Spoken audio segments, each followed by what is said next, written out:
मंगलवार की सुबह सहारनपुर के सरसावा इलाके में एक ऐसा मंजर सामने आया जिसने पूरे जिले को दहला दिया। कौशिक विहार कॉलोनी का वो मकान जहां कभी परिवार की हंसी गूंजती थी, आज खामोशी से चीख रहा था। नुक्कड़ तहसील में तैनात अमीन, उसकी पत्नी, 2 मासूम बेटे और बुजुर्ग माँ, पांचों के शव एक ही घर में पड़े मिले। हर शरीर पर गोली के निशान थे और पास ही पड़ी थी 3 पिस्टल, मानो खुद कहानी बयान कर रही हो। यह सामूहिक हत्या है या फिर एक खौफनाक आत्मघाती फैसला? क्या किसी ने पूरे परिवार को खत्म किया या घर के भीतर ही रची गई मौत की सबसे डरावनी साजिश थी? सहारनपुर के एक कहानी सिर्फ एक खबर नहीं, बल्कि कई अनकहे राज्यों से भरी एक रहस्यमय दास्तान है। अशोक राठी मूल रूप से गांव हरिबांस के रहने वाले थे और परिवार के साथ कॉलोनी में किराए पर रहते थे। अशोक के जीजा ने बताया कि उसके घर से महज 200 मीटर दूर ही अशोक रहता था। मंगलवार की सुबह उसने अशोक को कई बार कॉल की, लेकिन उसका फोन रिसीव नहीं हुआ। उसने अपने बेटे को अशोक के घर भेजा। जब अशोक के भांजे ने दरवाजा खटखटाया तो अंदर से कोई जवाब नहीं मिला। यह सब देख पड़ोसी के लोग भी इकट्ठे हो गए। पड़ोसियों की मदद से किसी तरह घर का दरवाजा खोला तो मकान के नीचे वाले हिस्से में कोई नहीं मिला। इसके बाद सभी लोग ऊपरी तले पर पहुंचे। उन्होंने आवाज लगाई, लेकिन कोई जवाब नहीं मिला। इसके बाद रसोई की खिड़की तोड़ी गई। दरवाजा खोलने पर अंदर गए तो नजारा देख सबके होश उड़ गए। एक कमरे में सभी की लाशें पड़ी थी, शरीर पर गोलियों के निशान थे। फिलहाल की जांच में सामने आया है कि सभी की मौत गोली लगने से हुई है।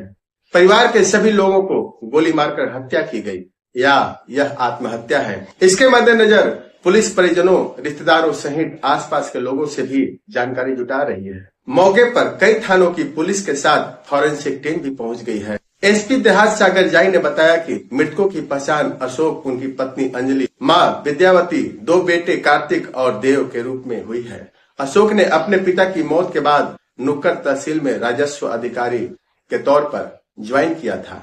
बेटा देव शहर के पब्लिक स्कूल में कक्षा 9 के छात्र था, जबकि कार्तिक नुक्कड़ के एक इंटरमीडिएट कॉलेज में क्लास 10 में पढ़ता था। सूचना पर जब पुलिस पहुंची तो अशोक और उसकी पत्नी के शव फर्श पर पड़े मिले, जबकि उनकी मां और 2 बच्चों के शव भी बिस्तर पर पड़े थे। छानबीन में पुलिस को 3 पिस्टल मिली। अनुमान है कि इनसे ही गोलियां चलाई गई। पुलिस जांच में पता चला है कि अशोक के सीने पर गोली के निशान हैं, जबकि दोनों बच्चों के माथे पर सटाकर गोली मारी गई है। पुलिस अधिकारी और फॉरेंसिक टीम बारीकी से जांच कर रही है।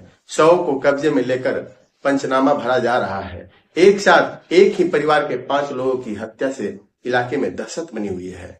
पुलिस को शक है कि अमीन ने पहले अपनी मां, पत्नी और 2 बेटों को गोली मारी और फिर खुद गोली मार ली। पुलिस इस बात की भी जांच कर रही है कि क्या परिवार पर कोई कर्ज था, नौकरी से जुड़ा कोई तनाव, घरेलू झगड़ा या कोई मानसिक दबाव था जिसकी वजह से अमीन ने यह कदम उठाया हो। यह भी हो सकता है कि परिवार में कोई झगड़ा हुआ हो और झगड़े के दौरान किसी ने गुस्से में आकर परिवार के सदस्यों पर गोली चला दी हो। क्या कोई बाहरी व्यक्ति घर में घुसा और उसने सभी को मर्डर कर दिया? किसी से कोई झगड़ा, पैसों के लेन देन या दुश्मनी? एंगल पर सभी पड़ताल हो रही है। आसपास के सीसीटीवी कैमरों की फुटेज देखी जा रही है। पड़ोसियों से भी पूछताछ की जा रही है। फॉरेंसिक टीम की हर तस्वीर, हर निशान जैसे एक अधूरी कहानी सुना रहे थे। कमरे में पड़ी खामोशी, फर्श पर पड़ी पिस्टलें और अशोक राठी की बंद आंखें, सब कुछ सवालों से भरा था। पुलिस के लिए यह सिर्फ एक केस नहीं था, बल्कि सच और संदेह के बीच झूलता एक त्रासदी थी। जांच आगे बढ़ी तो मेडिकल हिस्ट्री, कॉल डिटेल्स और पारिवारिक बयान एक एक कर जोड़ते गए। सुसाइड नोट न मिलने से रहस्य और गहरा गया है, मगर हालात इशारा कर रहे थे कि यह वारदात भीतर से टूट चुके एक इंसान की आखिरी चीख भी हो सकती है।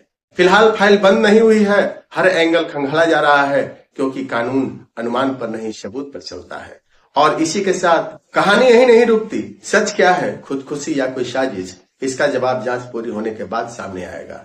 मैं हूं दीप देवराना और आप देख रहे थे एक सच्ची क्राइम स्टोरी। अगर यह कहानी आपको सोचने पर मजबूर करे तो वीडियो को लाइक करें, शेयर करें और चैनल को सब्सक्राइब जरूर करें। हम फिर मिलेंगे एक नई कहानी, एक नई वीडियो के साथ। तब तक के लिए धन्यवाद।